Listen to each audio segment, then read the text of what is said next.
Assalamualaikum warahmatullahi wabarakatuh, sahabat kampus dan pemirsa yang berbahagia di rumah.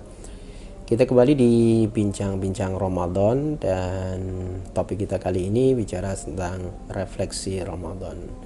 Alhamdulillah sudah bersama kita salah seorang mahasiswa program pendidikan agama Islam Fakultas Agama Islam Universitas Muhammadiyah Bengkulu, Mas Iqbal Muhammad Iqbal Kurniawan. Assalamualaikum Mas Iqbal. Waalaikumsalam warahmatullahi wabarakatuh. Sehat ya? Alhamdulillah sehat. Alhamdulillah. Semester berapa sekarang? Kita semester 6 Pak. Semester 6. Semester 6 dulu sibuknya ngapain tuh? Sibuknya masih kuliah sih, tapi mempersiapkan juga KKN. KKN di ya. akhir semester. Oke. Kita bicara soal Ramadan ini dan nanti kita bicara juga soal refleksi Ramadan. Nah, kalau Iqbal sendiri melihat Ramadan tahun ini seperti apa sih yang terpikir oleh Iqbal? Ramadan ya. Ketika mendengar kata Ramadan, itu yang didengar adalah bulan ampunan, Pak. Yang diingat adalah bulan dimana kita berusaha memperbanyak ibadah, berusaha mengurangi intensitas pekerjaan atau intensitas kegiatan duniawi, dan kita memperbanyak kegiatan akhirat untuk 1 bulan ke depan. Mestinya begitu ya, seyogianya begitu ya. Secara teori, secara teorinya ya, begitu. seperti itu, Pak. Jadi artinya ada fokus yang lebih terhadap kepentingan akhirat di 1 bulan ini. Tapi faktanya kan tidak begitu demikian, Mas Iqbal ya. Kita melihat lapangan seperti itu, Pak. Ya. Kita miris ya lihatnya sebenarnya. Kemirisannya seperti apa yang mungkin Iqbal bisa lihat sekarang itu? Yang pertama, paling pertama adalah kita urutkan dari yang paling parah dulu mungkin. Iya, apa itu? Itu adalah mereka yang meninggalkan puasa itu tadi. Hari ini yang dan meninggalkan puasa itu kayaknya makin show up aja ya, makin menampakkan diri dengan terbuka gitu ya. Nah, itulah munculnya tren itu tadi, Pak. Iya. Mokel. Oke. Sebelum kita bicara soal mokel tadi ya, mungkin, tapi kan banyak juga sekarang anak-anak kita, anak-anak milenial, bahkan mungkin secara fisik mereka sehat sih, tapi mereka nggak berpuasa dan mereka santai saja gitu loh. Itu, ya.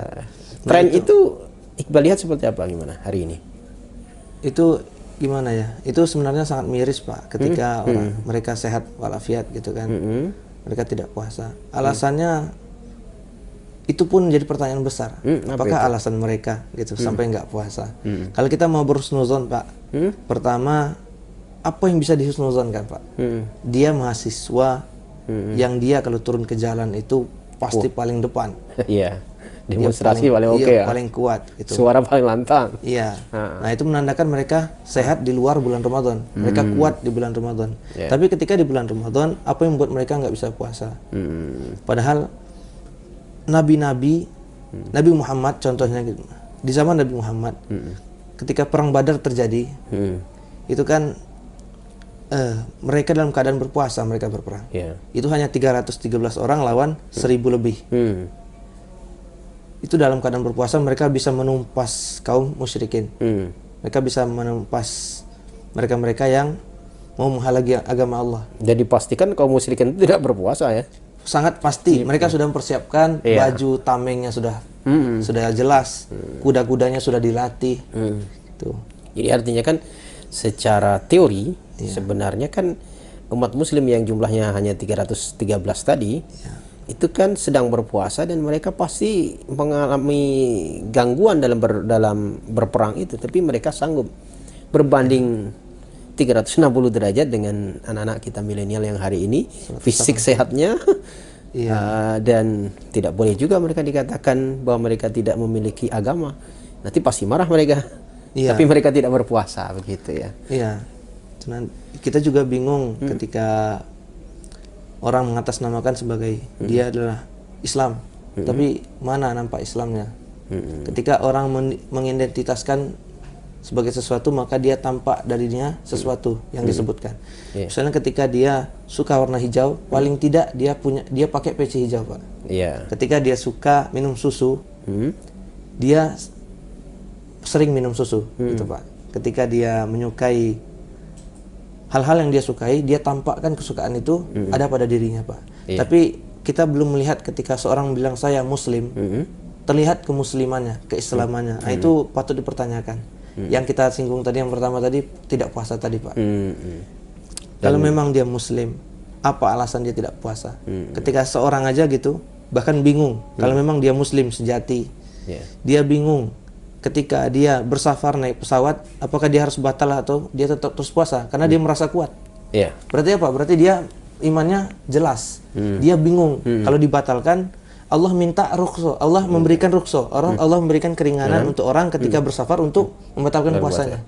Tapi dia bingung, apakah harus membatalkan atau tidak? Karena dia merasa kuat. Nah, itulah panggilan iman ya. Itu panggilan iman, Pak. Nah, yang kita temui tapi berbalik dari apa tadi? Tidak ada alasan. Tidak ada rukhsah. Iya, malah tidak puasa. Tidak berpuasa. Itu. Oke, Mas Iqbal ya. Saya menarik ada 2 kali saya berbincang di Ramadan ini bertemu dengan salah seorang pemilik usaha makanan. Oh iya. Dia bercerita lumayan banyak kalau yang namanya bukber, sangat banyak. Oh iya pasti. Ya. Dan dia lumayan bisa mendapatkan keuntungan dari tradisi bukber itu. Oh iya. Tapi yang menarik dan membuat saya tercengang ini Mas Iqbal, 60% dari peserta bukber itu ternyata tidak berpuasa kata beliau. Dan itu survei yang dia lakukan tahun ini. Jadi bukber oke, semacam buka bersama apa itu bagus, dan dia menunggu waktu berbuka, tapi sebenarnya 60% mereka tidak berpuasa. Fenomena itu Mas Iqbal lihat nggak sih? Kalau Iqbal melihat dengan mata kepala sendiri, alhamdulillah belum pernah. Tapi perkataan tadi itu sangat bisa dipastikan terjadi. Mungkin lebih dari 60%, Pak, kalau kita lihat di lapangan. Kalau saya alhamdulillah belum pernah lihat, Pak. Cuma itu nggak salah, karena pertama kali kita sudah lihat kan anak-anak muda itu mereka itu puasa karena adat saja. Yang otomatis mereka tidak berpuasa ketika tidak terlihat adat pada mereka. Maksudnya gini, ketika orang awal-awal puasa misalnya di tanggal 1, 2, 3 itu mereka pasti puasa dan mereka memang menantang puasa, tapi setelah itu mereka mulai meninggalkan karena merasa tidak kuat. Itu balik-balik ke imannya, Pak. Nah, balik-balik ketika bukber itu sebenarnya itu tadi, Pak, mereka itu hanya mengincar makannya saja, bukan mengincar dari kegiatan bukanya. Itu pernah disinggung oleh salah satu ustadz di Bengkulu. Itu adalah ibadah paling tertib yang dilakukan umat Islam pada saat ini, yaitu adalah berbuka puasa pada waktunya. Berbuka puasa pada waktunya. Nabi Muhammad itu menyegerakan berbukanya, karena para sahabat ketika mereka mendengar azan berkumandang atau waktu berbuka telah tiba, bahkan mereka ketika mereka berada di bawah pohon kurma, mereka makan daun pelepah kurma itu untuk membatalkan puasa saja. Saking mereka mau cepatnya membatalkan puasa. Nah, itu yang kita lihat pada sekarang, itu mereka mau cepat membatalkan puasa. Itu ibadah yang paling tertib, bahkan di atas sholat. Di atas sholat. Dan faktanya begitu ya. Begitu buka bersama, sholat maghrib ketinggalan, sholat isya juga enggak. Bahkan sholat tarawihnya juga enggak. Masih rame di tempat makan tadi. Masih berfoto-foto. Gitu ya. Dan itu makin hari kayaknya makin rame ya. Makin rame karena tempat makan seperti itu tambah banyak. Tambah unik, tambah keren. Fotogenik, Instagramable kata anak muda gitu ya. Jadi ini tradisi Ramadan yang tidak bisa juga kita pungkiri bahwa itu ada gitu, Mas Iqbal ya. Tapi sebenarnya yang harus juga ditekankan adalah syariatnya. Artinya mereka itu juga harus paham bahwa Ramadan ini berpuasa. Ramadan itu juga mereka harus mengoptimalkan amal dia. Nah, ada budaya yang baru nih, tren pula nih Mas Iqbal ya, yang disebut mokel. Ini gimana itu Mas Iqbal? Ya, ini nggak tahu ya ada budaya dari mana. Kalau baru lihat-lihat tadi, mokel itu dari bahasa Sunda katanya. Itu yang artinya mengawali atau menduluankan waktu berbuka di luar waktu yang seharusnya. Jadi dia membatalkan puasa mungkin di siang hari, azan zuhur dianggap azan maghrib. Jadi dan dibuat pula jadi konten. Iya, nah ini banyak dan ini terjadi juga. Ada kita terlihat ada juga mungkin karena kita tatanan mahasiswa ya Pak. Ada juga mahasiswa yang melakukan itu. Lucunya dia upload itu ke temannya. Mungkin ya temannya ada yang ngirim ke salah satu, bisa dibilang dosen itu. Jadi dosen itu terlihat video itu dikirim ke dia. Jadi dia nasihati sama dosen itu. Dia merasa dia minta maaf sama dosen gitu. Saya berpikir Pak, jadi dia ini ibadahnya untuk Allah, tapi dia minta maafnya sama dosen. Tidak merasa bahwa dia itu berdosa pada Allah sebenarnya gitu ya. Nah, itu kita takutkan Pak. Apakah di mana esensi tauhidnya? Nilai tauhid mereka apakah perlu ataukah mereka memang belum mengetahui atau seperti apa? Itu sebenarnya hampir mustahil untuk tidak mengetahui atau tidak pernah belajar tentang tauhid Pak. Karena kita walaupun SD umum sekalipun pasti pernah belajar. Iya, pasti pernah belajar, atau mereka di sholat Jumat. Kalau mereka sholat Jumat ya gitu Pak. Nah, itu disinggung tentang tauhid. Jadi kalau tadi kita bicara soal budaya mokel yang hari ini lagi viral gitu ya. Sebenarnya kan sangat kita sayangkan betul gitu Mas Iqbal ya. Sayangkan betul. Bagaimana hanya untuk kepentingan tanda kutip konten, dia membatalkan ibadah, lalu kemudian sebenarnya itu sesuatu yang sangat tidak kita inginkan bisa terjadi gitu. Tapi faktanya generasi milenial melakukan itu Mas Iqbal ya. Nah, jadi kalau sudah demikian apa yang mungkin ingin Mas Iqbal sampaikan dulu sebelum nanti kita bicara tentang esensi puasa ini? Tentang mokel ya. Iya. Seasik apa sih mokel nggak harus durhaka pada Tuhannya gitu. Seasik apa sih kegiatan yang hanya sesaat tapi efeknya tidak tahu seberapa lama. Karena membatalkan puasa Ramadan termasuk dosa besar. Di antara dosa besar. Dan orang yang membatalkan puasa secara sengaja tanpa ada uzur, maka dia berdasarkan beberapa pendapat para ulama, mereka tidak perlu mengganti, tapi mereka harus minta tobat setobat-tobatnya kepada Allah SWT.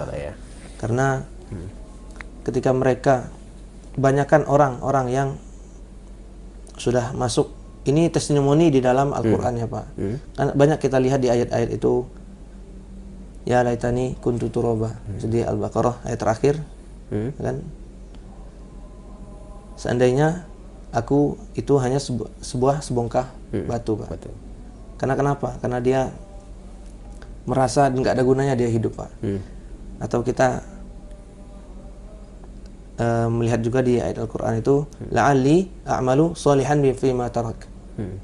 Seandainya aku bisa melakukan kebaikan yang telah ku tinggalkan. Itu perkataan mereka. Itu Allah bilang di dalam Al-Quran.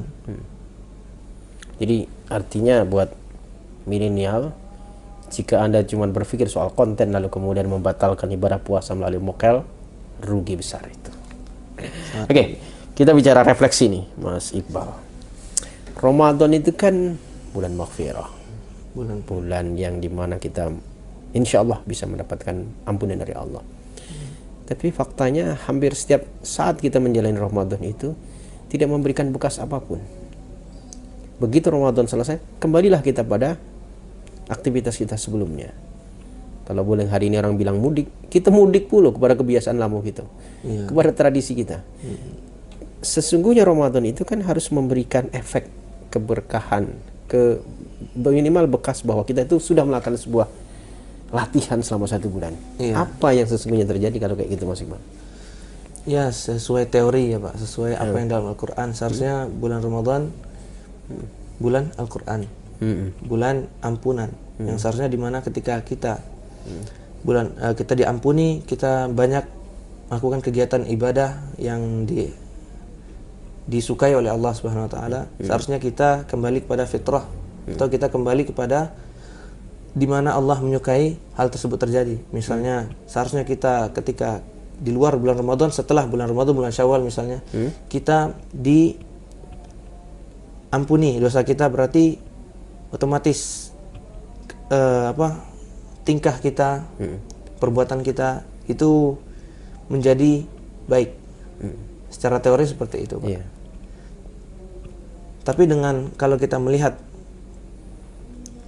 apa-apa yang telah kita saksikan, Pak, selama bulan puasa ini, seperti mereka budaya mokel tadi, mereka bukber tapi tidak sholat, tidak berpuasa, tidak sholat tarawih. Nah, dari mana sisi akan diampuninya? Kita tidak berbicara Allah itu maha pengampun. Allah maha pengampun. Karena dalam Al-Quran surah Al-Hijr itu, Nabi' ibadi anni anal ghafurur rahim. Aku sungguhnya aku maha pengampun. Wa anna adzabi, dan azabku huwal adzabul alim, dan azabku sangat pedih. Jadi Allah masih menyeimbangkan antara dia maha pengampun dan dia juga pemberi azab yang pedih. Jadi kita meminta ampun, otomatis Allah akan mengampuni kita. Tapi kalau kita tidak minta ampun, bahkan kita tidak cari ampunan, bahkan kita mencari kemurkaannya, Allah akan kasih azab itu. Sebagai bentuk Allah itu adil. Kalau misalnya Allah tidak adil, maka orang yang korupsi akan masuk surga juga. Tuh. Maka semua yang berdosa Allah akan adili terlebih dahulu. Nah, berkaitan dengan puasa tadi, kata Rasulullah SAW, celakalah orang yang berlalu bulan Ramadan sementara dia tidak diampuni dosanya. Itu banyak penyebabnya, sangat banyak, karena dia tidak, ya mokel tadi, Pak. Tadi puasa tadi, tidak puasa tadi, dan sebagainya. Jadi sahabat kamus dan pemirsa sekalian, bahwa Ramadan itu memang sudah kita jalani setiap tahun, bahkan mungkin kita sedang jalani, tapi efek dari Ramadan sendiri itu yang kadang-kadang mungkin belum bisa nampak. Jadi kalau disebut sukses Ramadan, sesungguhnya Mas Iqbal adalah perjalanan pasca Ramadan itu sendiri. Termasuk kalau kita berharap ampunan dari Allah setelah Ramadan itu, ada nggak perubahan sikap pada diri kita? Bagaimana aktivitas ibadah kita? Apakah kembali seperti sebelum Ramadan, atau ada perubahan sikap, perubahan perilaku, perubahan amal yang sudah kita latih selama bulan Ramadan, lalu kemudian akan kita terjemahkan 11 bulan berikutnya. Oke, Mas Iqbal, makasih ya.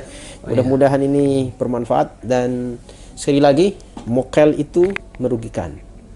Oke, Anda dapat konten, tapi konten itu konten dunia. Tapi yakinlah bahwa segala aktivitas Anda itu diawasi oleh Allah, dan Anda harus mempertanggungjawab. Jadi jangan berpikir soal mokel akan mendapatkan keuntungan dunia, tapi kerugian akhirat jauh lebih besar daripada itu semua. Sekali lagi makasih Mang Iqbal, mudah-mudahan bermanfaat.